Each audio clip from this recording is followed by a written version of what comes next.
New intro. So much love and appreciation to those of you who have been with me for the 2 year period plus that I've been doing this. Thank you for showing your love and support to the channel. And to anybody else who is brand new to the platform and you would like to support the channel, also you can do it by way of Patreon, Anchor, the clothing store, and also the shoe shop that is listed in the comment description below. And again, thank you to any and all of you guys who have been here to support this channel during the 2+ year period. I wouldn't be able to do what I do every single day without you.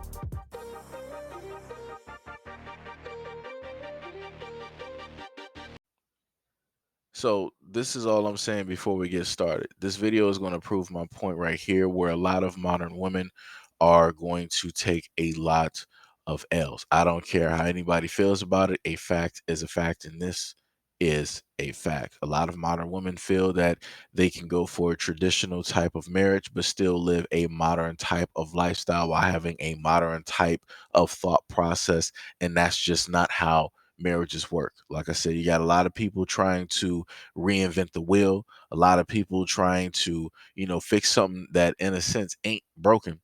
But like I said, it is what it is. This is what happens when you live in a society where I can do everything better than you. I had a conversation with the collective of women, and I am appalled at what I heard in that conversation. When I talked about serving your partner, the majority of them snapped at me completely. We not slaves. We ain't slaves. Misogynistic, patriarchy, yeah. And so I asked them, do you want to get married? Yeah. You want to get married and you don't know that you have to serve your partner? What does serving your partner mean to you? That's slavery. That's all that submission. I kid you all, I can't make this up. My mind is blown right now. I just sat there and said, if you get out of this mindset that you're in complete subservience to a subordinate capacity, then you will understand what serving your partner is. I'm not talking about serving someone who controls you or serving someone or yielding to their will of dominance. I'm not talking about that. I said, when you make a cup of coffee for your partner, when you clean up, if you buy your partner a gift, if you go and get something, a small little gift that you know your partner enjoys or their favorite meal along the way, you're still serving your partner because you're still serving an emotional need. That's what you're still doing that. And this is vice versa. If your partner helps you out in anything, even when you want to talk about something that your partner doesn't want to talk about after a long day, and they sacrifice their time and they stop what they're doing to listen, they're still serving you. There's no way in the same sentence you can tell me you want love and you want marriage, but you don't understand that you're still going to have to serve your partner for the rest of your days. You can't serve the person that you're dating. You're doing all of this stuff for them, all of these acts of service for them to bring them in, to make them consider marrying you. And then when they marry you, it turns off because society has conditioned you to believing that that's slavery. You heard the word serve and submit and you think it's slavery.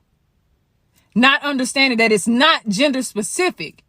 You both submit and serve one another. You submit to each other and you serve one another.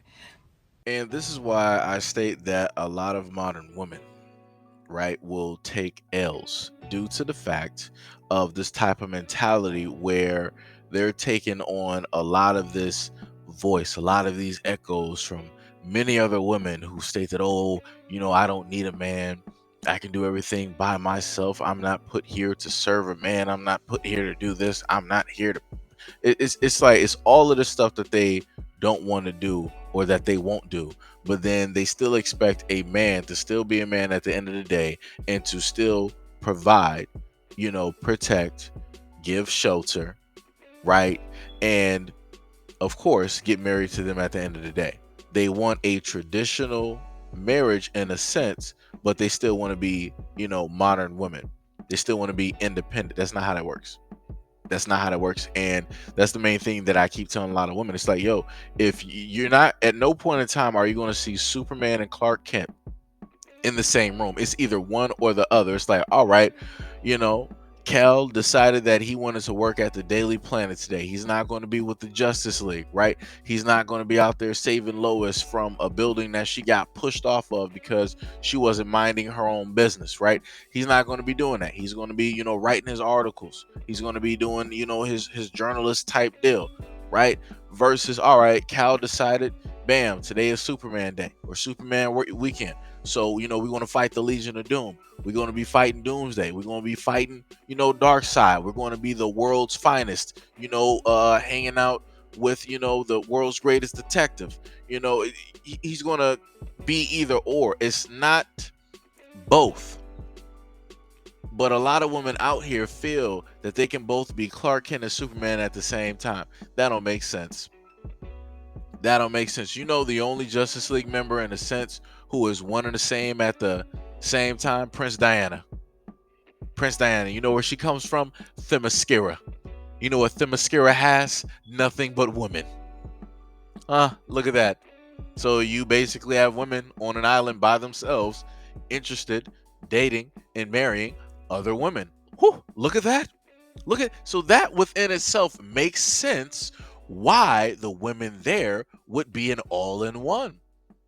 Because they have to be. Because somebody has to be that dominant figure. Like I said, no matter where you go, you're always going to have a dominant.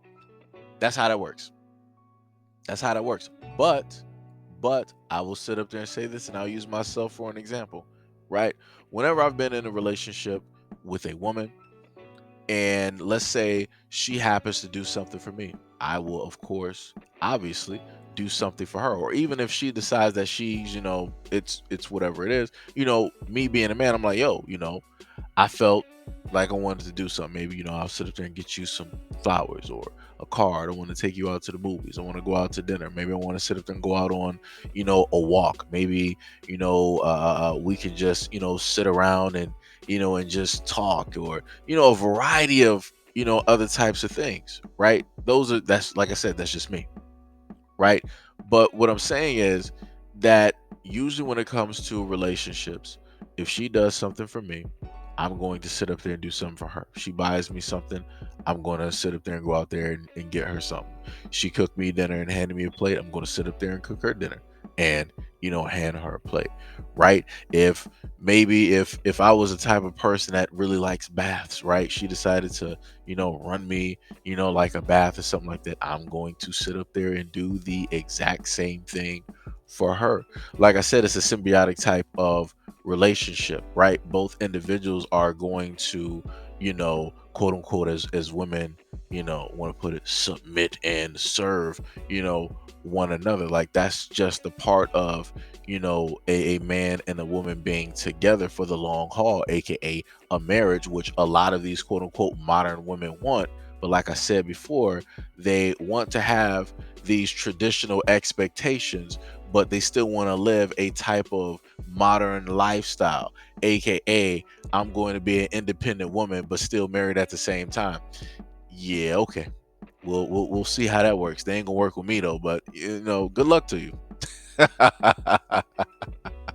Good luck to you.